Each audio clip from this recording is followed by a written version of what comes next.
네, 오랫동안 한국 주식시장에 따라다니던 꼬리표가 있죠.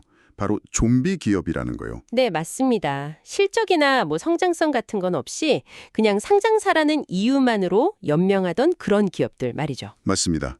그런데 이제 금융당국이 이 좀비 기업들의 시대에 종지부를 찍으려는 것 같습니다.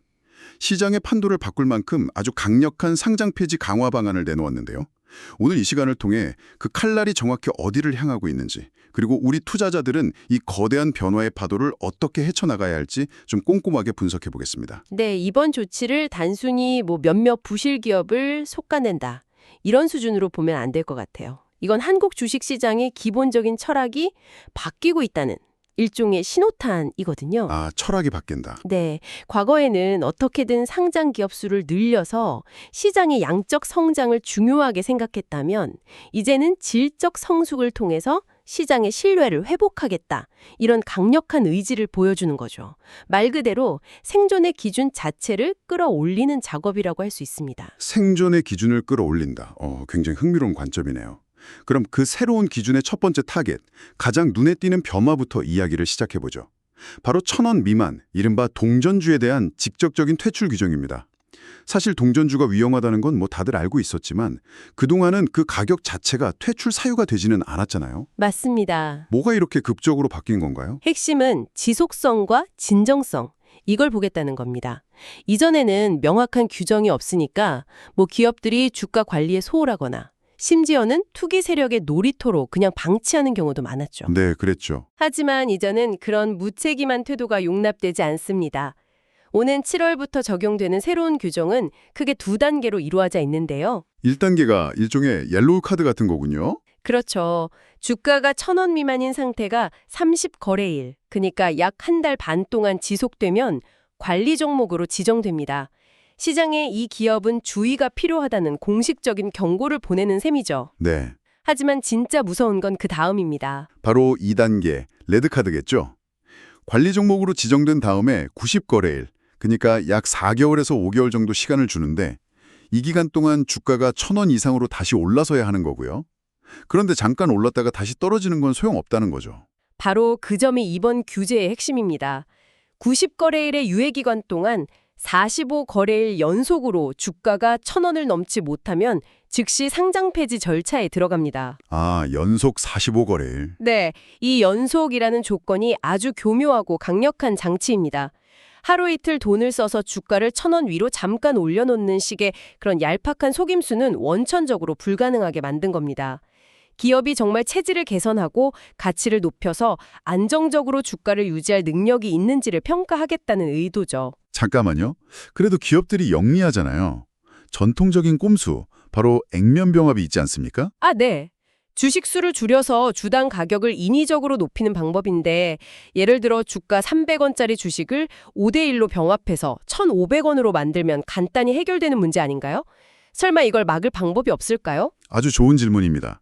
당연히 금융당국도 그 허점을 생각하고 있었습니다. 액면병합이라는 숫자 노름으로 규제를 피해가려는 시도를 막기 위한 안전장치가 포함되어 있습니다. 오, 어떤 거죠? 번에 주가 300원인 기업이 있다고 칩시다. 네. 이 기업이 주식을 4대1로 병합해서 액면가를 2,000원으로, 주가를 1,200원으로 만들었어요. 일단 1,000원은 넘었으니 안심할 수 있을까요? 글쎄요. 뭔가 함정이 있을 것 같은데요. 맞습니다. 함정은 바로 새로운 액면가에 있습니다. 주가는 1,200원이지만 병합 후 새로운 액면가는 2,000원이 됐죠. 아, 주가가 액면가보다 낮아지는군요. 바로 그겁니다. 즉 주가가 액면가에 미달하는 상태가 됩니다. 그리고 이 액면가 미달 상태가 일정 기간 지속되면 이것 역시 별도의 상장 폐지 심사 사유가 됩니다. 와, 결국 동전주 퇴출을 피하려고 액면 병합을 했다가 오히려 다른 퇴출 규정에 걸려들 수 있는 이중 덫을 놓은 셈입니다. 형식적인 주가 부양책은 더는 통하지 않는다는 걸 명확히 한 거죠. 와, 정말 촘촘하게 그물을 짰네요. 동전주라는 증상뿐만 아니라 그 원인이 되는 기업의 체력 자체를 문제 삼겠다는 거군요. 네, 그렇습니다. 그렇다면 이런 접근 방식이 다른 기준에도 적용될 것 같은데요. 동전주가 아니더라도 그저 시장에서 존재감 없이 떠도는 시가총액이 아주 작은 기업들은 어떻습니까? 이들은 이번 칼날을 피해갈 수 있나요? 전혀요. 오히려 더 빠르고 강력한 기준이 적용됩니다. 이 시가총액 기준 강화 부분을 보면 금융당국이 얼마나 이 문제를 심각하게 보고 있는지 또 얼마나 조급한지가 느껴집니다. 조급하다는 건 어떤 의미죠? 원래 당국은 3년에 걸쳐서 시가총액 퇴출 기준을 단계적으로 높일 계획이었거든요. 시장에 적응할 시간을 좀 주겠다는 의도였죠. 네, 그랬었죠. 그런데 이번에 그 계획을 완전히 뒤집고 6개월 앞당겨서 올해 7월부터 바로 시행하기로 했습니다. 일종의 속조전이죠. 와, 구체적인 수치를 보면 코스닥 시장은 올해 7월부터 시총 200억 원 미만, 그리고 불과 6개월 뒤인 내년 1월부터는 300억 원 미만 기업이 관리 종목으로 지정됩니다. 코스피는 기준이 더 높아서 각각 300억 원과 500억 원이 적용되고요. 3년 계획을 1년 반으로 압축해버린 거네요. 왜 이렇게 서두르는 걸까요? 시장에 우리가 모르는 더 큰 문제가 있다는 신호일까요? 그럴 수도 있습니다. 시장의 자정 능력을 더 이상은 기다려줄 수 없다, 이런 판단이 섰을 가능성이 높죠. 또 한편으로는 글로벌 투자자들에게 보내는 메시지이기도 합니다. 어떤 메시지요? 한국 시장은 더 이상 아무나 머무를 수 있는 곳이 아니다. 우리는 질적 수준을 글로벌 스탠다드에 맞추겠다는 선언과 같은 거죠. 그리고 여기서도 앞서 동전주에서 봤던 그 연속성의 덫이 똑같이 적용됩니다. 아, 시가총액도 일시적으로 기준을 넘기는 꼼수가 안 통한다는 말씀이시군요. 그렇습니다. 관리 종목 지정 후 90거래일 동안 45거래일 연속으로 상향된 시총 기준을 넘어서지 못하면 퇴출입니다. 이건 기업들에게 아주 중요한 선택을 강요하는 겁니다. 어떤 선택이죠? 어설프게 단기 부양책을 써서 시총을 턱걸이로 맞추려다 실패하면 오히려 회사의 평판 리스크만 키우고 투자자들의 신뢰를 완전히 잃게 되거든요. 지속 가능한 가치를 증명할 자신이 없으면 차라리 일찌감치 포기하라는 냉정한 메시지인 셈이죠. 들어볼수록 이건 단순한 규제 강화가 아니라 시장의 체질을 바꾸는 거의 수술에 가깝다는 생각이 듭니다. 네, 맞습니다. 지금까지는 주가나 시총 같은 시작의 평가에 대한 이야기였는데 기업의 내실, 즉 재무 상태나 공시 의무처럼 근본적인 부분에 대한 수술도 함께 진행되는 거죠. 물론입니다. 사실 이 부분이 투자자 보호라는 측면에서는 가장 중요할 수 있습니다. 기업의 재무 상태에 심각한 문제가 생겼을 때 투자자들이 피해를 보기 전에 얼마나 빨리 시장에서 격리시키느냐의 문제니까요. 기존에는 1년치 결산을 해서 자본이 완전히 바닥난 자본 잠식 상태가 확인되어야 상장 폐지 절차에 들어갔죠. 그래서 문제가 터져도 거의 1년 가까이 시장에 남아있는 경우가 많았고요. 바로 그 시간차가 투자자들에게는 큰 위험이었습니다. 하지만 이제는 그 시간이 대폭 단축됩니다. 기존의 사업년도 말 기준에 더해서 반기 결산만으로도 자본 잠식 같은 심각한 재무 부실이 드러나면 실질 심사를 통해서 상장 폐지를 결정할 수 있게 됩니다. 잠깐만요. 그럼 1년을 기다릴 필요 없이 반년 만에 회사가 망가졌다는 게 확인되면 바로 퇴출시킬 수 있다는 말씀이세요? 네, 정확합니다.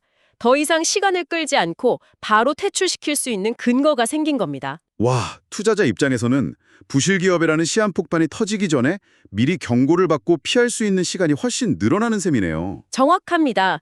기업의 재무 상태 악화 신호를 시장이 훨씬 더 빠르게 감지하고 대응할 수 있게 된 거죠. 투자자들이 부실한 정보에 속아 잘못된 판단을 내릴 위험을 크게 줄여주는 아주 실질적인 보호 장치라고 할 수 있습니다. 네. 그리고 이런 투명성에 대한 요구는 공시 의무 강화로도 이어집니다. 공시 위반에 대한 징계도 훨씬 무서워졌다고 들었습니다. 네, 두 가지가 핵심인데요. 첫째는 누적 벌점 기준이 기존 15점에서 10점으로 낮아졌습니다.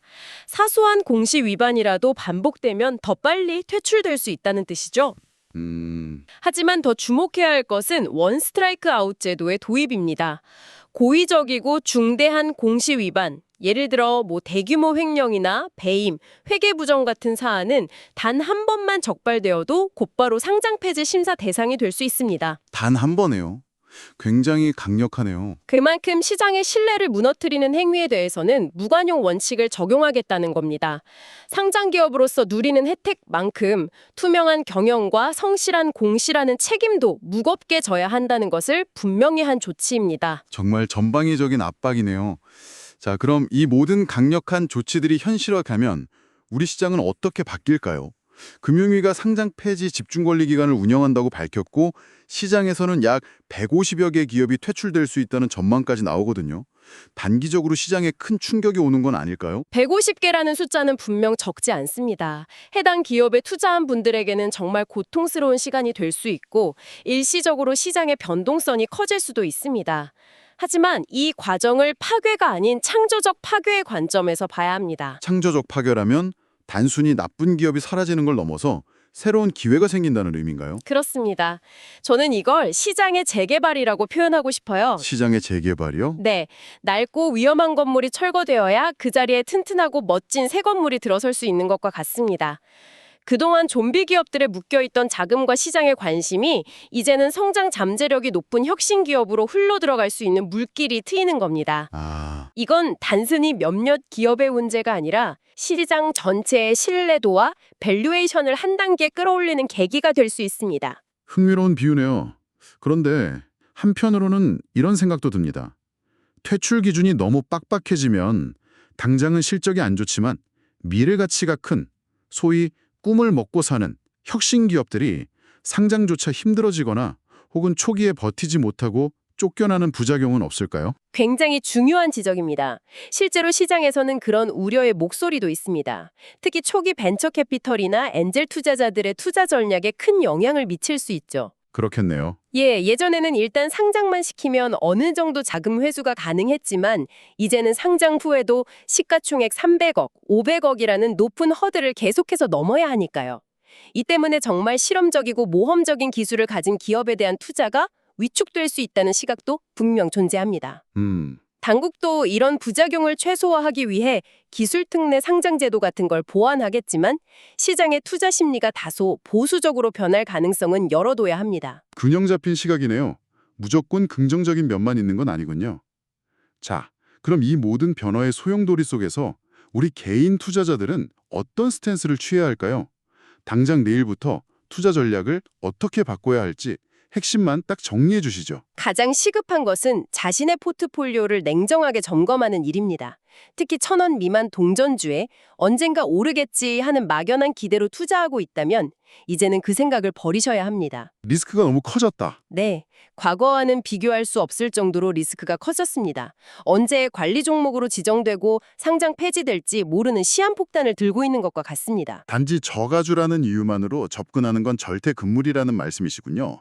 그리고 기업의 펀더멘털을 확인하는 주기도 훨씬 짧아져야겠네요. 예전처럼 1년에 한 번 사업보고서 보는 걸로는 부족하겠어요. 맞습니다.